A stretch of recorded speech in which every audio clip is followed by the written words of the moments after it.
अजीत पवार पर केस करेंगे शरद पवार। विरोधी गुट को शरद पवार ने दिया सख्त संदेश।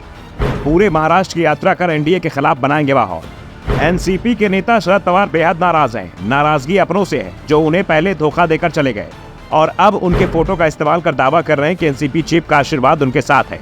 पवार ने कहा कि मैंने पहले ही चेतावनी दी थी कि मेरी फोटो सिर्फ मेरी पार्टी के लोग ही इस्तेमाल कर सकते हैं। जिस पार्टी के प्रदेश अध्यक्ष जयंत पाटिल हैं, उसी पार्टी के लोग मेरे फोटो का इस्तेमाल कर सकते हैं। लेकिन विरोधियों को मेरी बात समझ में नहीं आई, इसलिए अब उनके खिलाफ मैं कानूनी कार्रवाई करने जा रहा हूं। उनके खिलाफ मैं कोर्ट पे जाऊंगा। पवार की नाराजगी सीधे सीधे अजीत पवार को लेकर थी। अजीत पवार का गुट लगातार शरद पवार के फोटो का इस्तेमाल कर रहा है और दावा कर रहा है कि वो एनसीपी के संस्थापक है और असली एनसीपी अजीत पवार के साथ है।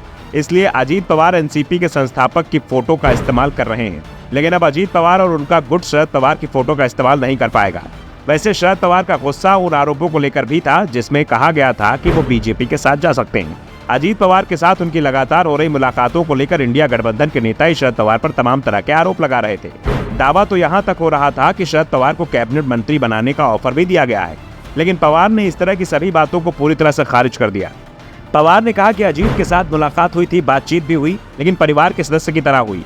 किसी तरह का कोई प्रस्ताव मंत्री पद का या उन्हें नहीं दिया गया था। पवार इस बात को जरूर स्वीकार कर चुके हैं कि उन्हें बीजेपी के साथ लाने का न्योता जरूर मिल रहा है, लेकिन पहले ही वो साफ कर चुके हैं कि बीजेपी के साथ नहीं जाएंगे और इंडिया गठबंधन को ही मजबूत बनाएंगे। पवार ने कहा कि वो इंडिया गठबंधन को लेकर काम कर रहे हैं। शरद पवार ने बीजेपी पर बड़ा आरोप लगाते हुए कहा कि बीजेपी विपक्षी दलों की जहां जहां सरकार है उन्हें अस्थिर करने का काम कर रही है। मध्य प्रदेश और महाराष्ट्र में सरकार अच्छा काम कर रही थी, लेकिन उसे गिराया गया।